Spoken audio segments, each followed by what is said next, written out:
Muchas gracias, Gustavo. Bueno, la bienvenida a Juan Carlos Palacios, que nos acompaña. Él es ingeniero mecánico de profesión, es director ejecutivo de la Corporación de Manejo Forestal Sustentable del Ecuador. A Joar Velázquez, que es presidente de la Cámara de Comercio de Pueblos Indígenas del Perú. Y a Eber Thomas, que nos acompaña de manera remota. Bueno, Eber Thomas es investigador de Alliance Biodiversity, del CIAT, del Centro Internacional de Agricultura Tropical. Mucho gusto, Eber. ¿Nos escuchas? Mucho gusto. El gusto es mío. Sí, todo bien. Gracias. Y también un saludo especial a Roberto Ipinza por la excelente ponencia sobre el impulso de los incentivos en Chile. Muchas gracias, Roberto. Es un valioso aporte para nosotros. Conversábamos con el director ejecutivo y también con la congresista que nos está acompañando y que escuchó tu ponencia, para ver si es posible poder escucharla y que la presentes ante el Congreso de la República. Es importante el trabajo articulado entre Poder Ejecutivo, Poder Legislativo, si es que queremos un verdadero desarrollo forestal sostenible, y las plantaciones forestales es un promotor de un sector forestal en cualquier país. También el agradecimiento a Enrique Trujillo, que nos ha hecho una excelente ponencia también sobre la iniciativa con plantaciones forestales en Colombia. Nos ha presentado la experiencia que tiene nuestro hermano país en los programas de incentivos y que es importante rescatar esas experiencias para los programas que en nuestro país implementemos. Bueno, gracias nuevamente a los panelistas. Juan Carlos, en base a lo que hemos escuchado de la presentación de nuestro colega Roberto y nuestro colega Enrique, coméntanos, por favor, cómo es que Ecuador ha podido, a partir de incentivos financieros, implementar un programa forestal de plantaciones que al día de hoy reporta más de 200.000 hectáreas reforestadas. Hola.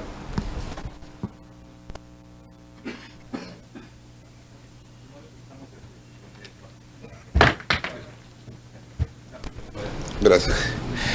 Gracias, Fabio. Y bueno, primero gracias a CERFOR por invitarnos a ser parte de este foro extraordinario. Y bueno, pues voy a empezar contestando tu pregunta. Creo que el Ecuador, igual que todos los países en Latinoamérica, hemos tenido una evolución dentro del sector forestal y del sector forestal productivo formal. Yo represento a una organización de carácter privado donde se encuentran los mayores reforestadores del Ecuador. Y durante los últimos 20 años hemos venido trabajando en un proceso de cultura forestal que es fundamental. Luego, entendiendo la necesidad que existe de poder tener un desarrollo forestal sostenible, entramos en un proceso de innovación que primero se formuló desde la política de Estado, segundo, desde la institucionalidad, que fue clave para nosotros, y tercero, también ya desde la parte de incentivos. Pero en esa secuencia fuimos y luego tenemos otros retos que seguramente los comentaré en mi ponencia de la tarde. Pero quiero decir que para que nosotros hayamos llegado a esto, primero el Ecuador ha tenido 4 fases de incentivos, que es la que da la cifra que estamos alrededor de 200.000 hectáreas, pero que no es lo que nosotros deseamos como país. La primera fue en los años 70, la segunda en los años 80, la tercera en la década del 90 y la más importante, la cuarta, fue a partir del año 2013, en donde lo que hicimos es un benchmark con varios países, identificamos cuáles son las ventajas que han tenido. Ahí, Roberto, estuvimos algunas veces en Chile, estuvimos en Corfo y estuvimos en varias instituciones, con Corma y tal, y identificamos que era un modelo que, adaptándolo a la realidad ecuatoriana, podía darse un salto importante. Y es así que empezamos con un programa de plantaciones forestales con fines comerciales, con un incentivo del 75% en 4 años, y esto permitió dar un salto muy rápidamente de 26,000 hectáreas con una inversión muy baja del Estado, que directamente en plantaciones no superó los 31 millones de dólares. A esto hay que sumarle el aparato burocrático, pero siendo muy concretos, 31 millones de dólares. Pero ahí no está la magia. La magia está en que eso permitió 350 millones de inversiones en el sector forestal productivo. Se generaron nuevas plantas, se ampliaron otras plantas, y eso es lo que actualmente nos ha permitido tener un crecimiento del 7,2% anual permanente en exportaciones forestales, más allá del año 2020, que fue un año extraordinario, no para menos sino para más, ya voy a comentar en la tarde, pero esas son los beneficios que ha tenido esta pequeña inversión. Luego hemos caído en un bache, desgraciadamente a veces no se entiende desde la política, y estamos actualmente tratando nuevamente de generar otro programa similar basado en las buenas experiencias. Hasta ahí creería, Fabio, que te puedo comentar esta primera parte. Muchas gracias, Juan Carlos. Shoar, desde la perspectiva de la Cámara de Comercio de Pueblos Indígenas, ¿cuáles y cómo deberían ser los incentivos financieros innovadores para promover iniciativas forestales en territorios indígenas? Muy buenas tardes, muchas gracias Fabio, muchas gracias al equipo organizador.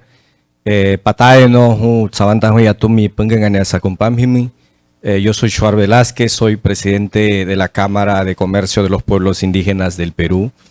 Nosotros somos un gremio empresarial indígena, que somos los primeros en toda Sudamérica, si no me equivoco. Entiendo que en Chile hay una Cámara de Comercio mapuche, si no me equivoco, pero de la Amazonía creo que somos los primeros. Nosotros trabajamos exclusivamente la economía indígena con visión nacional. Actualmente tenemos presencia en 9 regiones de la Amazonía de nuestro país a través de nuestros 46 negocios y emprendimientos indígenas, hombres y mujeres emprendedores de los bosques, cacauteros, aguajeros, camucameros. Dicho esto, respecto a la pregunta, no existe en nuestro país un modelo financiero que atienda a nuestro sector directamente, no existe. Cuando hacemos un mapeo de emprendimientos y oportunidades de negocios liderados por comunidades originarias, no tenemos una experiencia directa lideradamente por los pueblos originarios. De modo que esto es un vacío. El programa y los diferentes programas de los diferentes ministerios, el MINAM y MIDAGRI mismo, que hay iniciativas interesantes, me parece que todavía no llega. Entiendo que este programa del CERFOR que se va a lanzar tiene un paquete para apoyar comunidades. Yo creo que esto es un primer paso, pero si hay que crear un modelo de financiamiento para territorios indígenas, tiene que tener 3 cosas, y que son los principios que nosotros impulsamos para hacer negocios con pueblos originarios. Primero, no promover la deforestación, es importante. ¿Por qué? Porque los territorios originarios para nosotros son el primer capital, ¿no? Segundo, es importante incluir lo que yo llamo la cosmovisión de los pueblos originarios. Por ejemplo, nuestra visión respecto a bosques es que los bosques son integrales. No apoyamos ni incentivamos monocultivos, sino un sistema, llamémosle, de chacras o de purmas con diferentes especies. Eso es la clave para poder nosotros afrontar, digamos, la pérdida de la biodiversidad y todo lo que eso conlleva en flora y fauna. Y tercero, es importante que contenga el criterio de la cultura. Es decir, se ha hablado en la mañana mucho de los conocimientos tradicionales.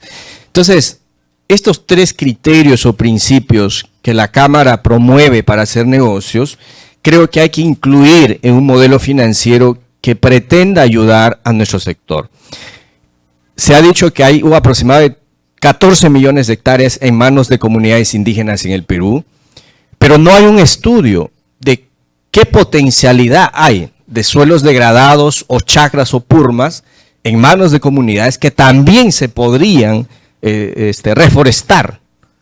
Y para eso hay que tener esos incentivos, pero con estos tres criterios que nosotros establecemos. Porque hay una cosa clara, los bosques son el sostén, son nuestro modo de vida, pero hay un problema y esa es la razón de la Cámara Indígena, que hay que resolver el problema de acceso a mejores oportunidades económicas. Y creo que un modelo con estos criterios, con estas características, puede ser una salida importante de trabajo con los gobiernos locales, de trabajo con los diferentes ministerios y diferentes programas. Muchas gracias.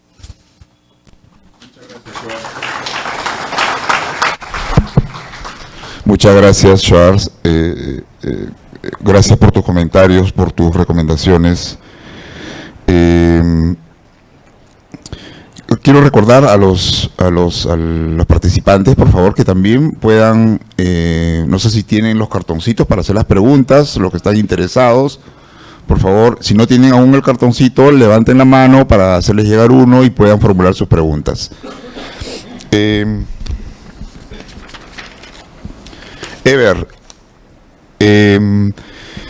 gracias nuevamente por estar aquí, Ever. ¿Podrías, por favor, darnos algunos ejemplos en Latinoamérica de incentivos financieros que han logrado impactar positivamente en el desarrollo forestal? Gracias, Fabio. Bueno, quisiera darle otro ángulo, porque lo que creo yo que hace falta en el discurso de los incentivos son los casos de negocio que tenemos que desarrollar, tanto para atraer inversionistas, sector privado, pero también para motivar a los privados, a las comunidades, a los finqueros. ¿A qué me refiero con eso?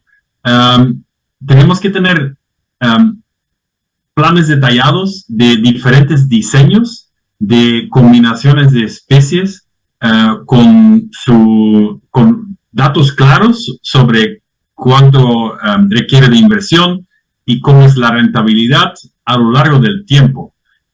Porque creo que el futuro está en tratar de, en estos casos, asegurar flujo de caja, pues que comienza a dar ingresos cuanto antes, pero que también los ingresos se distribuyen a lo largo del tiempo de la plantación a través de selección de especies con diferentes tiempos de aprovechamiento, ¿no? Y eso nos falta ahora, no hay esa información básica que indica de diferentes opciones que tengo, porque una persona puede estar interesada en un sistema monoclonal, pero otras personas en combinaciones de diferentes especies, pero hay que dar la información básica de flujo de caja, de rentabilidad de diferentes sistemas para que la gente entienda cuál es la expectativa de ganancia de diferentes opciones que se tienen y cuánto se requiere en inversión. También es un elemento importante, creo, para tener más fácilmente acceso a crédito, si se trata de pequeños, pero igual a los grandes inversionistas también quieren también planes claros de entender cuál es la tasa de retorno interno. Entonces, eso es algo que nosotros tratamos de empujar en toda Latinoamérica y hay casos ya de ejemplo donde estamos ejecutando en Colombia, por ejemplo, en Guaviare hay un proyecto muy grande de instalar diferentes diseños con diferentes especies que se aprovechan en diferentes momentos, ¿no? Y todo bien calculado para tener claro cómo se distribuye el ingreso a lo largo del tiempo. Ahí es importante que la selección de especies la alineamos con el mercado, y mercados son diferentes según el lugar. No solamente hay que apuntar, creo yo, al mercado internacional. Los países de Latinoamérica con los medios de vida que van incrementando el mercado, los mercados nacionales también son muy potentes cada vez más. Entonces, hay que pensar en los diferentes tipos de mercado hay y qué maderas están en demanda. Si tú vas a Colombia, Acacia Mangium, muy usado, e incluso cada vez más también en acabados de techos y qué sé yo, que ya no es una madera barata solamente, tiene una beta bonita, tiene mercado. Sí, aquí en Perú, no que yo sepa, Acacia Mangium funciona, aquí es Bolaina. En Ecuador tiene la balsa, tiene un mercado enorme, tremendo, todo el mundo pasa la balsa desde Colombia, desde Perú a Ecuador, porque tienen un mercado garantizado de alto valor. O sea, hay que partir de un estudio de mercado que puede ser el mercado existente o un potencial para armar un mercado nuevo, haciendo contactos con los compradores.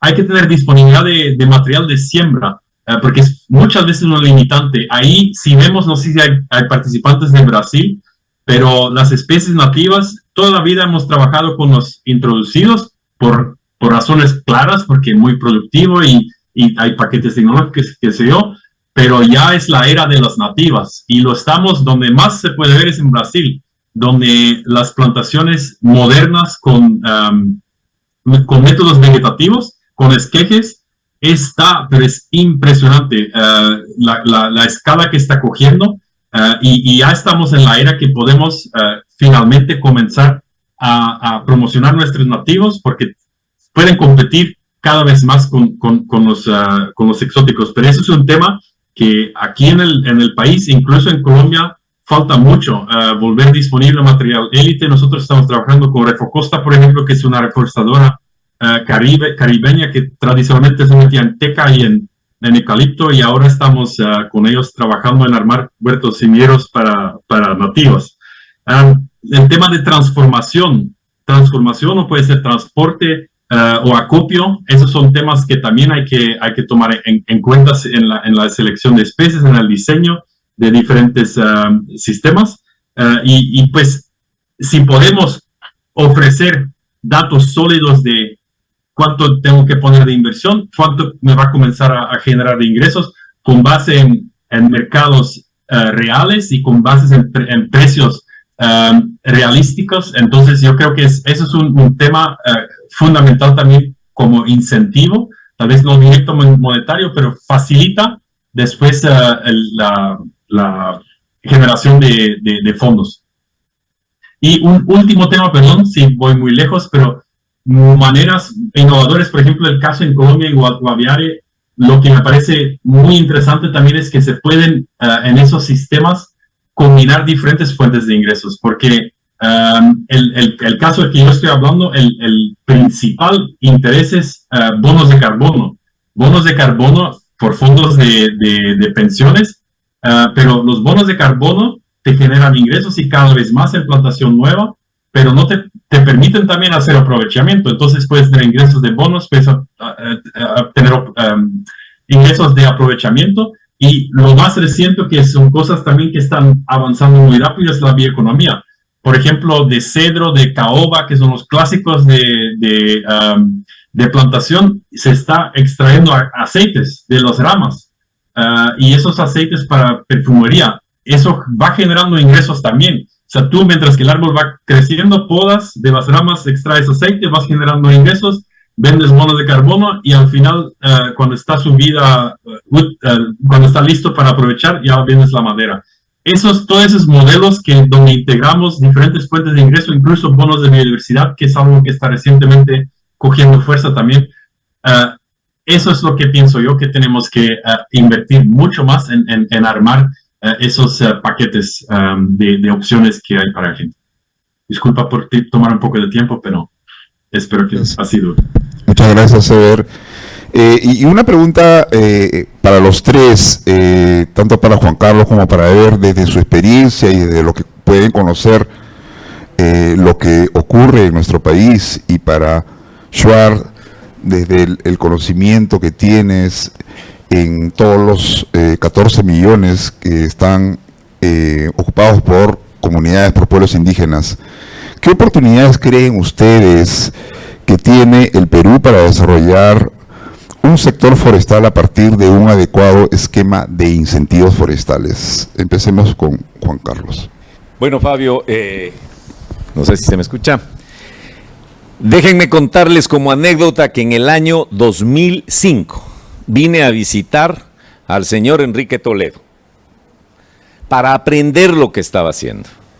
Y vinimos, vimos lo que hacía, nos enamoró con el concepto, y creo que nosotros corrimos un poco más rápido como Estado en ese momento, porque 7 años después tuvimos los incentivos. Ahora estamos acá y déjenme decirles que el Perú está corriendo más rápido que nosotros.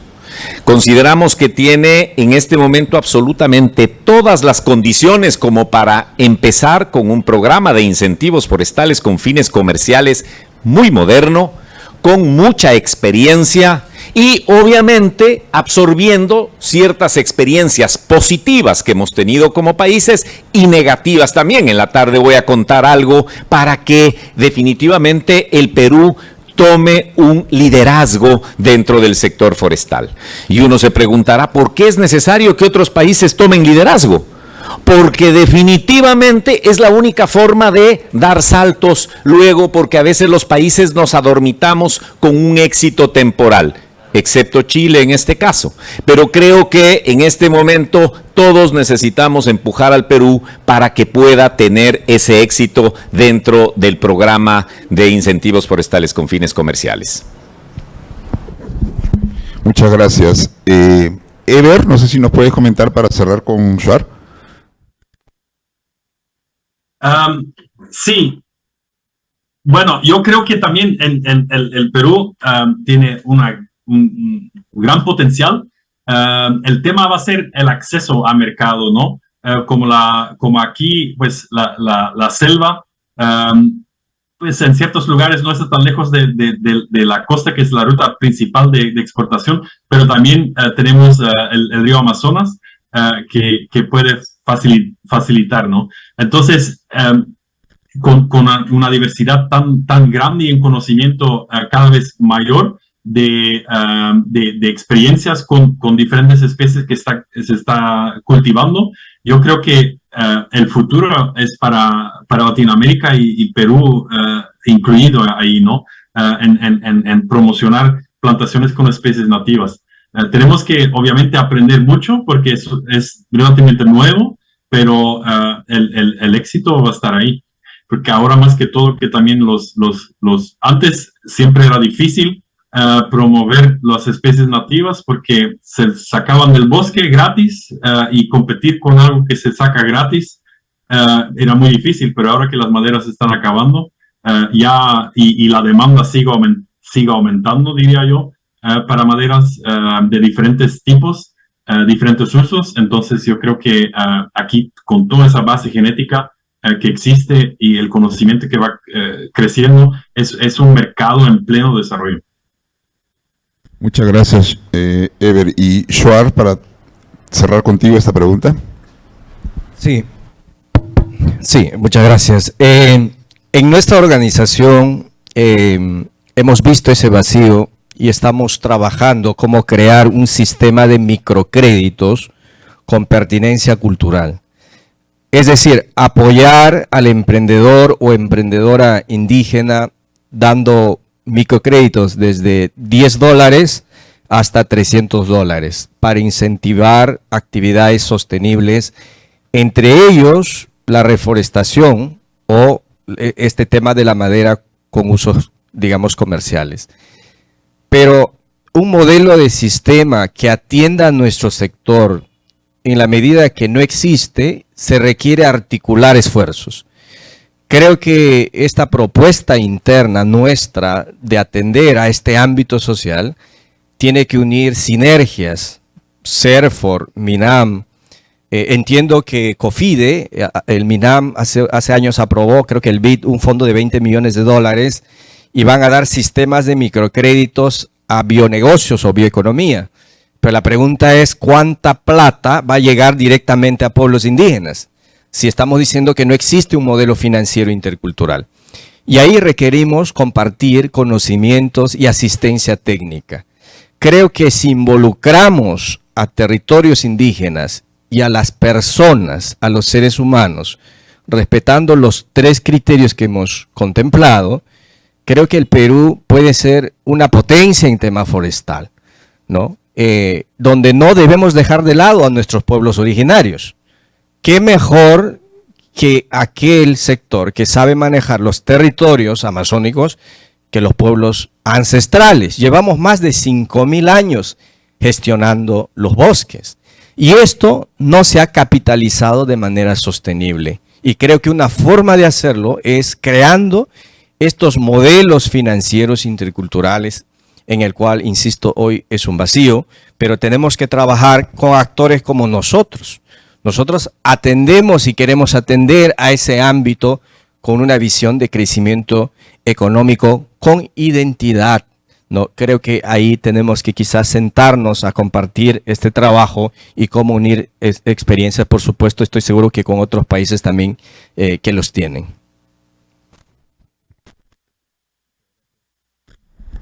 Muchas gracias, Shuar. Pasamos a las preguntas del público y quiero orientarla. Tenemos 2 preguntas. Una, orientarla a Juan Carlos y a Eber, y la segunda para Shuar. Entonces, para Juan Carlos y para Eber. Y quiero que por favor trasloquen esta pregunta hacia sus países. ¿Cómo es que ustedes han podido afrontar este desafío, ¿no? Que lo tenemos nosotros actualmente? Tenemos muchos puntos a favor en Perú, pero me preocupa el minifundio en Perú.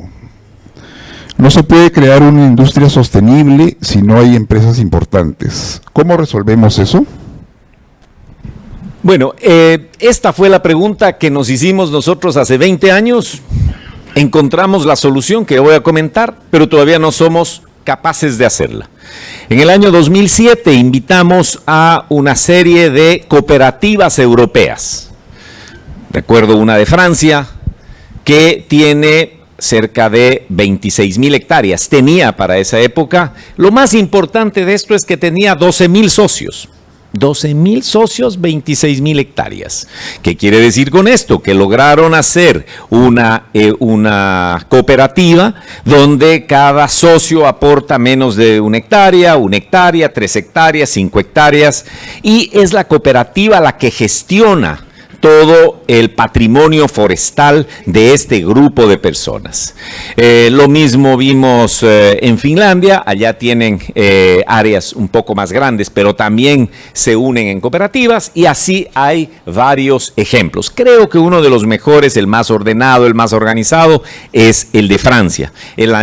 Hace 2 años logramos en Ecuador cambiar una normativa de cooperativas y que es muy importante para que se desarrolle este proceso. Y digo que no lo hemos podido implementar porque ha faltado el apoyo tanto público como privado. Nosotros en este momento, voy a comentar un poquito más en la tarde, estamos cometiendo un error porque el programa de incentivos que no discriminaba a ningún actor, luego se pone un programa de incentivos en donde el máximo son 30 hectáreas. Error. 51 millones de dólares que están estacionados, utilizado solo 1. ¿Por qué? Porque en el mundo forestal esto no funciona. Entonces, creo que debemos allí continuar con la experiencia de generar cooperativas forestales, y aquí creo que Shuar y ellos ya tienen adelantado muchísimo el tema, porque son comunidades, acá tenemos que organizar a particulares, pero creo que ahí hay una oportunidad, tenemos que aprenderla, nos falta el concepto de cooperativismo, pero ahí hay una solución. Muchas gracias, Juan Carlos. Ever,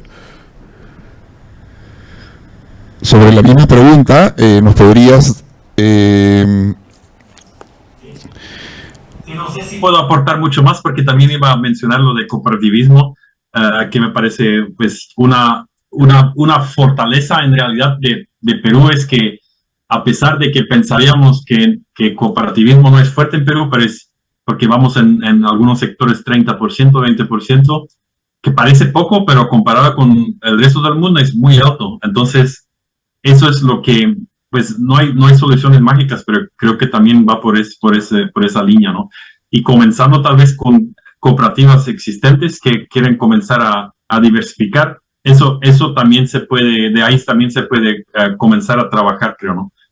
Porque comenzar una cooperativa de cero tampoco es tan evidente. Muchas gracias, Ever. Solo para comentar que en la primera región que tiene más productores cafetaleros, pequeños productores cafetaleros, es Junín. San Martín es la segunda. Y en San Martín, el día de ayer se han entregado 75 contratos de cesión en uso para sistemas agroforestales, que ya suman en total 990. Están muy cerca a los 1000 CUSAF entregados en la región de San Martín. Sabemos que estos contratos, estos títulos habilitantes, es una excelente alternativa para poder formalizar a los pequeños agricultores. Los agricultores de menores a 5 hectáreas son los que prácticamente representan el 70% de la agricultura que se desarrolla en la Amazonía. Y el principal driver de deforestación es justamente la agricultura a pequeña escala en la Amazonía, ¿no? En el Perú en este caso. Por eso quisiera dar un fuerte aplauso a San Martín, por favor, por haber logrado este éxito y que esperemos que continuemos en ese camino. Shuar, tenemos una pregunta para ti y con esto ya estaríamos cerrando el panel. ¿Cuánta área que pertenece a las comunidades nativas son áreas manejadas y cuántas son producto para pan llevar? A ver, conversaba en la mañana de la importancia de hacer un diagnóstico de potencialidades en temas de zonas degradadas, chacras o purmas. Esto no existe un estudio en el Perú sobre específicamente de pueblos indígenas en territorios amazónicos, no existe. Pero si hacemos un cálculo, yo creo que más del 80% de nuestros territorios, de esos 14 millones de hectáreas, son todavía bosques en pie, ¿no? O sea, eso significa que habría quizás entre 20 o mucho menos de 15% en promedio con potencialidad. Es un cálculo muy general a grosso modo. Pero también a la hora de evaluar hay que tener en cuenta que no hay que comparar un territorio indígena purma con un territorio que no es indígena y que generalmente se arrasa con todo. Entonces hay que tener ciertos criterios, creo, de evaluación. Pero que hay potencialidad, creo que sí lo hay, de acuerdo a los principios que hemos establecido nosotros como organización. Ahora, si hay estos incentivos, las propias comunidades van a promover, ¿no? Esos proyectos, esas especies para poder recuperar la biodiversidad, que en este caso creo que tampoco es necesario importarlo, sino que ya tenemos especies que se habitúan a las comunidades tradicionales. Lo que nos preocupa como institución, según el INEI, dice que más de 600,000 nativos existimos en la Amazonía, pero si no existen estos mecanismos para fomentar la bioeconomía, la conservación productiva de la biodiversidad, las plantaciones forestales con principios indígenas y ancestrales, vamos a tener los próximos 10 años quizás 1 millón de habitantes peruanos que no participan en la economía sostenible nacional. Y esto para nosotros como institución es una preocupación. Cada día hay emigración de población amazónica ancestral a zonas urbanas. Y la razón principal se debe a 2. 1, falta de empleo remunerado en territorios indígenas. Y 2, el acceso a una mejor educación. La forma de afrontar eso es promoviendo precisamente estos mecanismos que van a permitir que los bosques sigan siendo bosques, pero a su vez se generen actividades que permitan resolver los problemas materiales. Entonces yo creo que esto hay que tenerlo claro. Si no afrontamos, es posiblemente un problema social a futuro. Pero tenemos que trabajar nuevamente aprendiendo de las experiencias. No conocemos cómo trabajan específicamente los hermanos indígenas de Ecuador, pero creo que también tenemos que motivar estos espacios para conocer la realidad de las comunidades y cómo podemos articularnos conjuntamente en un desarrollo nacional. Muchas gracias. Muchas gracias, Shuar.